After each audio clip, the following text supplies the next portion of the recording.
تو ہم پہنچے ہیں جی اپنی تفسیر کی کلاس میں سورۃ مریم کی آیات 89 88 89 90 91 92 پر. تو اللہ اکبر، خاص کر یہ جو ایام دسمبر کے ایام چل رہے ہیں، ان ایام کے اندر ابھی کوئی گزشتہ 2 دن پہلے یہ بحث مباحثہ ہو گیا گروپ کے اندر کہ کیا جو غیر مسلم ہیں، خاص کر نصارہ، کرسمس کے موقع پر ان کو مبارکباد دینا جائز ہے یا نہیں. تو مجھے یعنی وہ جو محترمہ میرے ساتھ گفتگو کر رہی تھیں اور مجھ سے بحث مباحثہ کرتی، وہ بات کو سمجھ ہی نہیں رہی تھیں. وجہ یہ تھی کہ وہ ایک ایسے ملک کے اندر رہائش پذیر تھی جس ملک کے اندر یقیناً کرسچن بھی ان سے یعنی مسلمانوں سے زیادہ تعداد میں پائے جاتے ہیں. تو وہ یہ کہہ رہے تھے آپ اصل میں پاکستان میں مقیم ہیں، آپ ان حالات کو نہیں سمجھ سکتے، ہمیں لازماً مبارکباد دینا پڑتی ہے. تو میں نے انہیں ایک مثال کے ذریعے بات سمجھانا چاہی اور الحمدللہ کہ انہیں سمجھ آ گئی. میں نے ان سے یہ کہا کہ مجھے یہ بتائیے، کچھ لوگ ہیں وہ آ کر آپ کو یہ بتاتے ہیں کہ محترمہ یہ جو بچہ ہے نا، یہ اصل میں آپ کے ہسبینڈ کا بچہ ہے، تو آپ کا رویہ کیا ہوگا؟ کہنے لگی ظاہر بات ہے، میں عورت ہوں، میرا رویہ وہی ہوگا جو کسی بھی عورت کا ہونا چاہیے. ٹھیک ہے، آپ یقیناً اس چیز کا رد کریں گی کہ میرے شوہر کا بچہ کیسے ہو سکتا ہے، میرا شوہر جو ہے وہ کس طرح سے یہ اس بچے کی نسبت میرے شوہر کی طرف کی جا سکتی ہے. ٹھیک ہے، اب اگلے سال وہ لوگ آپ سے آ کر کہتے ہیں کہ اس بچے کی ہم برتھ ڈے منا رہے ہیں، آپ بھی آئیے اس کے اندر شریک ہو جائیے، ہیپی برتھ ڈے کہیے، تو کیا آپ اس میں شریک ہوگی؟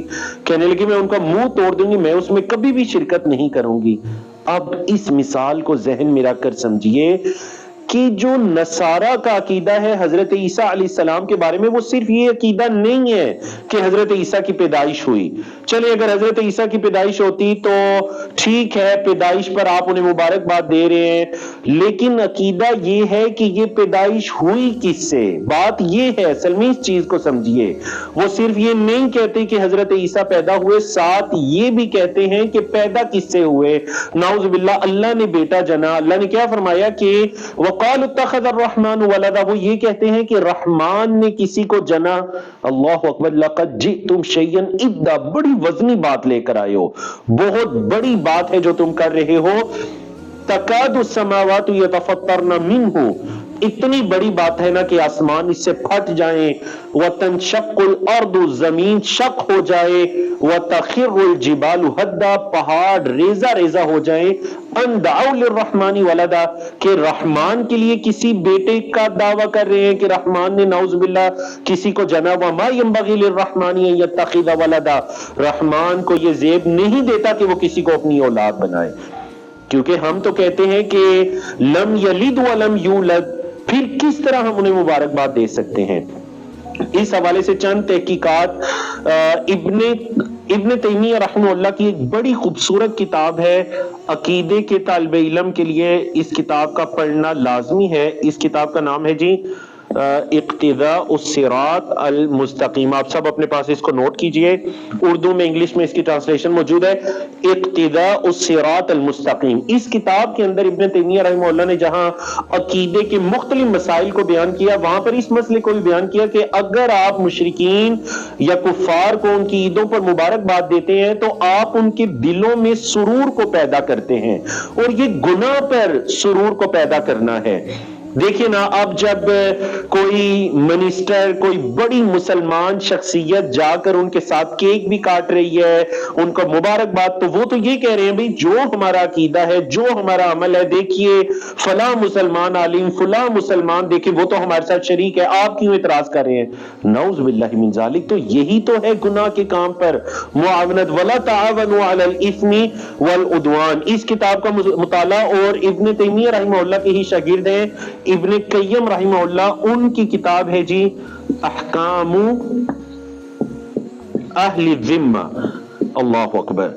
یعنی آج اگر کسی مسلم اسکالر نے اہل الذمہ کے جو مسلمان ملک میں رہنے والے کفار ہیں ان کے بارے میں اگر جاننا ہے نا، تو یہ ممکن نہیں ہے کہ ابن قیم رحمہ اللہ کی اس ریسرچ کو پڑھے بغیر وہ اس موضوع کی تہ تک پہنچ جائے. مطلب اگر آپ کو شریعت اسلامیہ کی اور دین اسلام کے حسن کو پہچاننا ہے نا کہ کتنا پیارا ہمارا دین ہے، تو آپ کو یہ کتاب پڑھنی پڑے گی کہ دین اسلام کے اندر اہل الذمہ کی کتنے مطلب ان مسلم حکومت اور مسلمانوں کے ہاں حقوق کی ادائیگی ہے کس کے؟ اہل الذمہ کے، وہ کفار یا غیر مسلم جو کہ مسلم سٹیٹ کے اندر رہ رہے ہیں۔ اسی کتاب کے اندر ابن قیم رحمہ اللہ نے جہاں مختلف حقوق کو جمع کیا، وہاں پر اس ریسرچ پہ پہنچے کہ بالاتفاق علماء کرام فقہائی اعظام کے اتفاق کے ساتھ مشرکین اور کفار کو ان کی عیدوں کی مبارکباد دینا حرام ہے، اور یہ مبارکباد دینا ایسے ہی ہے جیسے کہ ان کو صلیب کے سامنے سجدہ کرنے کی مبارکباد دینا ہے۔ تو یہ دونوں کتابیں بڑی پیاری ہیں۔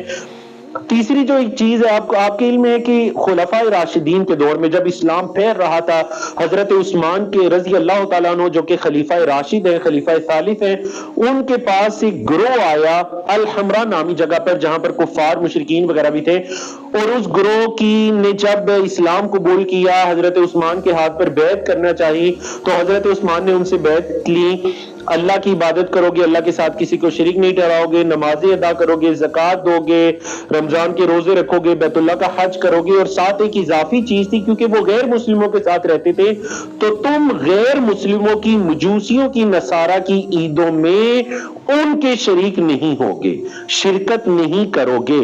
حضرت عمر بن خطاب رضی اللہ تعالیٰ عنہ خلیفہ راشد، خلیفہ دوم ہے، وہ فرمایا کرتے تھے کہ جب یہ مشرکین اپنی عبادت گاہوں کے اندر اپنی عیدیں اور خوشیاں منا رہے ہوں تو تم ان کے شریک نہ ہو، کیونکہ یہ اللہ کے عذاب کے نازل ہونے کی جگہ ہے۔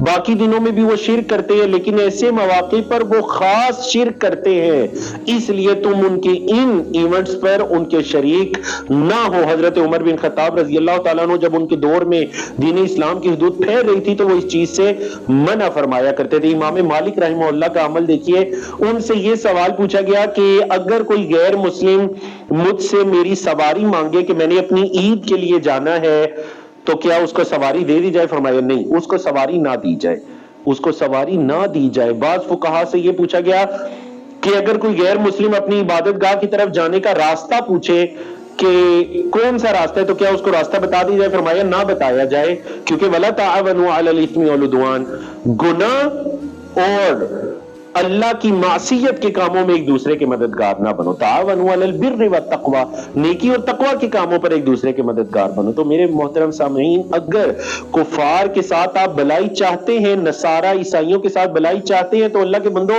ان کو دین اسلام کی دعوت دے کر، ان کو کلمہ توحید کی دعوت دے کر ان کے ساتھ بلائی کا اظہار کرو۔ ان کے شرک پر، ان کے کفر پر ان کے معاون بن کر یہ نہ سمجھو کہ ہم ان کے دلوں میں اپنی یا اسلام کی محبت پیدا کر رہے ہیں، کہ یہ ایسا نہ ہو کہ ان کے دلوں میں اسلام کی محبت پیدا ہو نہ ہو، آپ کے دلوں سے جو اسلام کی عقائد ہیں متفقہ طور پر علماء فقہا حتیٰ کہ صحابہ کے ہاں وہ چیزیں آپ کے دل سے نکلتی رہے۔ والعیاذ باللہ تعالی۔ اقول قولی ھذا استغفر اللہ لی ولکم ولسائر المسلمین من کل ذنب۔